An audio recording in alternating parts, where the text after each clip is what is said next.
Good morning everyone. मेरा नाम अनिल।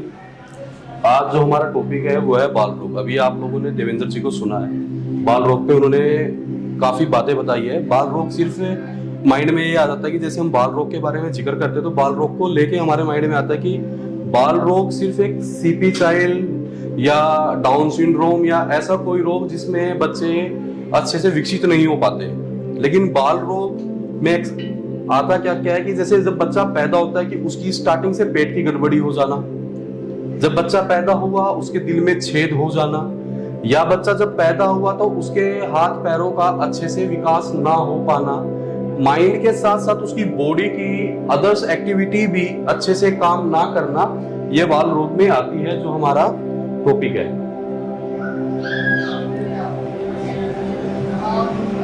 अब जो हम जिस टॉपिक को जिसके जरिए बता रहे हैं वहां हमारा सेंटर का नाम है आरोग्य पीठ। वेलकम टू आरोग्य पीठ।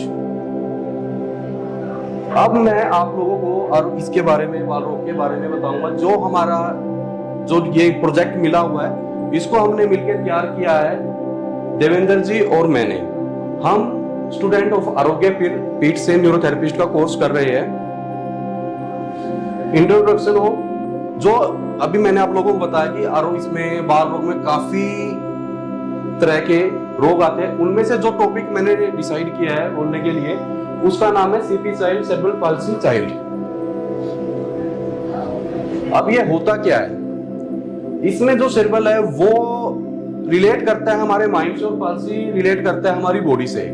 माइंड का अच्छे से काम ना कर पाना वो आता है सेरेब्रल में, और बॉडी का अच्छे से काम ना कर पाना क्योंकि बॉडी में कोई भी इंजरी हो जाना या कोई भी डिफेक्ट आ जाना प्रेगनेंसी के टाइम, ड्यूरिंग प्रेगनेंसी या आफ्टर प्रेगनेंसी, वो आता है पाल्सी के अंदर। What is cerebral palsy? अब इसका मैं आपको बताता हूं। हमारे जो ब्रेन है उसमें एक व्हाइट फ्लूइड बनता है जो हमारे लेफ्ट ब्रेन को व्हाइट ब्रेन से कनेक्ट करता है। जब वो अच्छे से काम नहीं करता है और उस बीच में हमारा माइंड अपने नियंत्रण खो देता है, वो सेरेब्रल आता है। और जब उसके बाद इसमें क्या होता है कि जो सेरेब्रल होता है उसमें जो बच्चा होता है उसका जो आईक्यू लेवल है ना वो डेवलपमेंट ठीक होता है उसके हिसाब से, लेकिन उसकी जो बॉडी है वो उस हिसाब से अच्छे से काम नहीं कर पाती, उस ऑर्डर में नहीं आ पाती। अब इसके ना कई लक्षण है। इसमें क्या होता है, मांसपेशियों में ना कठोरता आ जाती है या लचीलापन आ जाता है। अगर आप ना इस तरीके के बेबी को देखोगे या तो उसके हाथ काफी टाइट मिलेंगे, आप स्क्रीनशॉट ले सकते हो, या तो उसके हाथ काफी टाइट मिलेंगे या काफी लचीले मिलेंगे क्योंकि उनका अपनी बॉडी पे नियंत्रण नहीं है। या कुछ मांसपेशियां ऐसी होंगी जो अच्छे से विकसित नहीं हो पाएंगी, जैसे ये हाथ है उनका यहां तक होगा, या जो ये हाथ है वो उसका साइज काफी कम होगा। मांसपेशियों में टोन का बदलाव, जैसे कि हमारा हाथ ऐसे है, जैसे हमारा नॉर्मल हाथ ऐसे है तो उनका थोड़ा सा ऐसे होगा या ऐसे होगा, या जो ये एरिया है वो इस साइड की तरफ होगी, उनका ये हिस्सा नहीं दिख रहा होगा। उसके बाद भाषण में विकास में देरी, जैसे हम नॉर्मली किसी के बातों को समझते हैं या समझाते हैं और उसका टॉकिंग वेव हम अच्छे से अपने अंदर ले लेते हैं, लेकिन जो वो उस तरीके के बेबी होते हैं वो अच्छे से हमारी बातों को नहीं समझ पाते।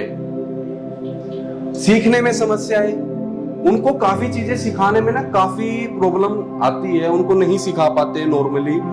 लेकिन एक टाइम, जैसे एक नॉर्मल बेबी को 5 साल लगते हैं एक नॉर्मल चीजों को सीखने में, उसको वही चीजें सिर्फ समझने में 10 साल भी लग सकते हैं।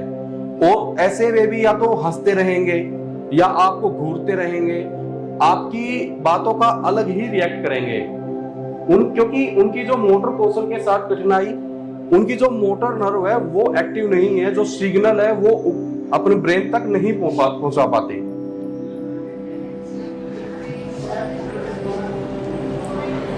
अब इसको ना 4 नामों से जाना जाता है।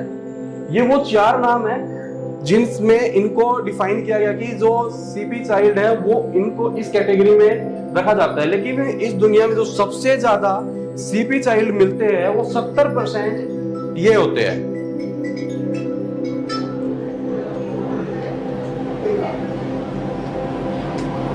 जी ये 77%, सॉरी मैंने भी 70 बोला था, ये 77% है।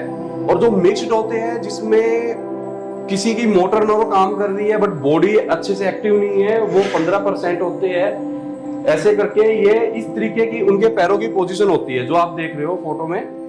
कुछ लोगों के पैर अंदर की साइड ऐसे होते हैं, कुछ के ऐसे होते हैं, कुछ के ऐसे होते हैं, और कुछ अपने जो बैसाखी होती है उसका सहारा लेके चल सकते हैं। उनका माइंड अच्छे से काम करता है बट उनकी बॉडी अच्छे से ग्रोथ नहीं हो पाती। अब ये जो मैंने अभी आपको बताया था, जो दो पदार्थ हमारे माइंड में बनते हैं और जो लेफ्ट ब्रेन को राइट ब्रेन से कनेक्ट करते हैं, जो सिग्नल को लेके जाते हैं, वो फ्लूइड अच्छे से ना बन पाना। और अभी जो देवेंद्र जी ने आपको बताया था कि सेरेब्रल पाल्सी के कारण क्या क्या बनते हैं, जो ये 3 है।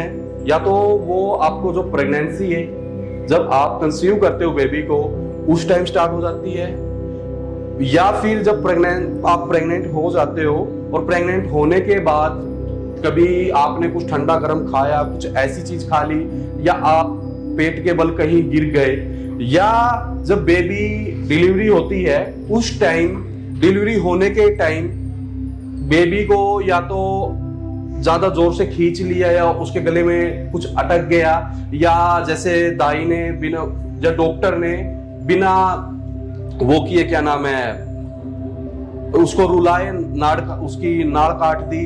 ऐसी कंडीशन में भी क्या नाम है, सीपी चाइल्ड होने के चांसेस बन जाते हैं। आमतौर पर जन्म या उसके मतलब काफी बार ये होता है कि जब बच्चा पैदा हो जाता है तो लेकिन हमें नहीं पता लगता कि ये ब्रेन से इसका डैमेज है या इसकी बॉडी पार्ट अच्छे से ग्रो कर रही है नहीं, क्योंकि उस टाइम वो काफी छोटा होता है। लेकिन उसके 2 से 4 वर्ष के बाद हमें उसका पता लगता है। और गर्भावस्था के टाइम फीमेल को जो सावधानी रखनी चाहिए वो क्या है, अगर ब्लीडिंग ज्यादा हो रही हो तो आपको जितना जल्दी हो उसके डॉक्टर से कांटेक्ट करो। अगर पेट में दर्द हो, हाथ और चेहरों पे ज्यादा सूजन हो रही हो, सिर दर्द जो ठीक ना हो रहा हो, स्किन में खुजली या रैशेज हो, सब कुछ धुंधला नजर आए, बुखार जो 1 दिन से ज्यादा रहे, वो बच्चे की मूवमेंट अगर फील ना हो तब भी आपको कांटेक्ट करना चाहिए।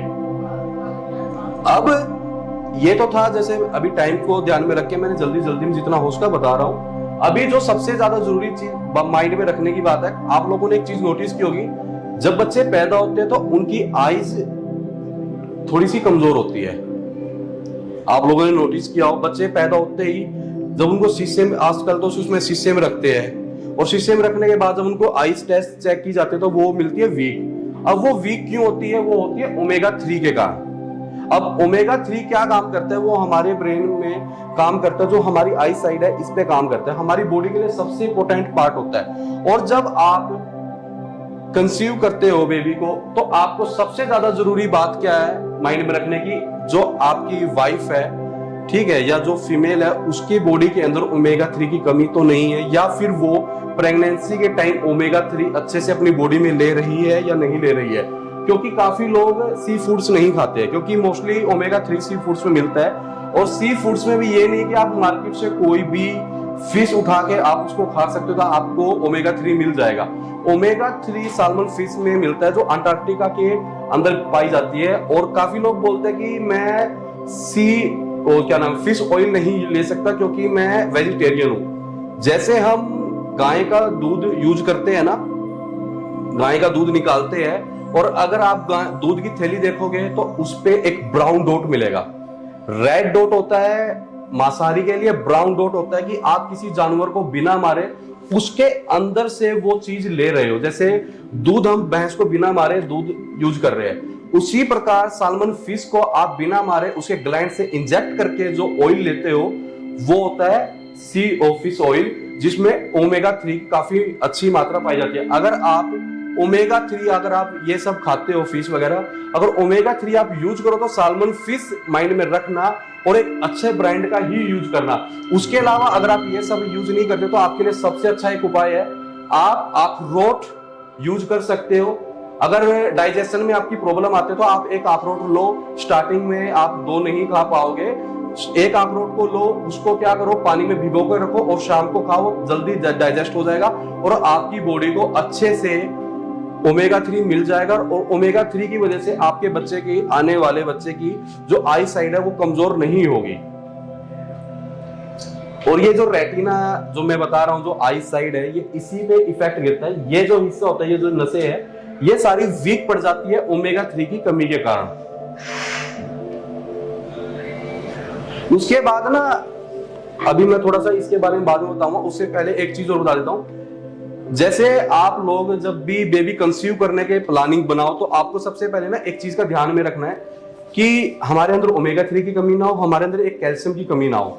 कैल्शियम की कमी के कारण भी सीपी चाइल्ड होने का चांसेस बनता है, क्योंकि जब आप के अंदर कैल्शियम की कमी है, फीमेल के अंदर भी और मेल के अंदर भी, और जब आप बेबी कंसीव करते हो तो उस टाइम जो आपका स्पर्म है और वो जब अंदर जाता है तो उसके अंदर भी वही सारी कमी होती है जो आपकी बॉडी के अंदर है। और जब वो चीज जाने के बाद ना, जब बच्चे पैदा होते हैं ना, बच्चे पैदा होने के बाद ना पतले दुबले पतले होते हैं, और वो कुछ भी खाए और कितना भी कुछ करे, उनकी हड्डियां कमजोर ही होंगी। और फिर मम्मी पापा बोलते हैं, यार अभी तो ये क्या नाम है, बच्चा थोड़े दिनों का तो हुआ है, बाहर का कुछ खिला नहीं रहे हैं, फिर भी इसको घर का लग नहीं रहा है, क्योंकि वो उस टाइम से स्टार्ट हुआ है। और दूसरी बात, ये कुछ फॉर्मूले हैं जो हमारे न्यूरोथेरेपी में है सीपी चाइल्ड पे, जो हम यूज कर सकते हैं। अगर आपको सबसे पहले ना, अगर आप जब थेरेपी कर रहे हो या किसी को ट्रीटमेंट दे रहे हो या किसी को सलाह दे रहे हो, तो उनसे ना 3-4 जो कॉमन सवाल है वो पूछने हैं कि बच्चा प्रीमैच्योर तो नहीं पैदा हुआ, जब आपने सीटी स्कैन कराया है उसके अंदर ऑक्सीजन की कमी तो नहीं मिली है, बच्चा रोने से पहले नाल तो नहीं काट दी गई है। अगर ऐसा कुछ भी हो तो आप उनको सबसे पहले ऑक्सीजन ट्रीटमेंट जो प्राण ऊर्जा के नाम से है वो देना स्टार्ट करें। उसके बाद उनसे सवाल पूछना है कि जब बच्चा पैदा हुआ है तो उस टाइम ज्यादा फोर्स तो नहीं लगा है, वो क्या नाम है, ऑपरेशन से तो नहीं हुआ है, और बच्चा उल्टा पैदा तो नहीं हुआ है, बच्चे के गले में नाल तो नहीं फंस गई। अगर ऐसा कुछ भी है तो आप उनको injury treatment plus TT heparin दीजिए। उसके बाद आप उनसे, मम्मी से सवाल कीजिए, जब बच्चा पैदा हो रहा था उस टाइम आपको डायरिया, पीलिया, टाइफाइड वगैरह तो नहीं था। अगर ऐसा कुछ भी है तो आप उनको क्या नाम है, इम्यूनिटी और इंफ्लामेशन ट्रीटमेंट दीजिए, और 1 पॉइंट लीवर इंटू 6 दीजिए उनको। और अगर ब्रेन में कुछ भी, मस्तिष्क तक उसके ब्लड सर्कुलेशन अच्छे से नहीं हो पा रहा है, तो आप उनको क्या नाम है, माइंड इवैक्यूएट दीजिए। Thank you.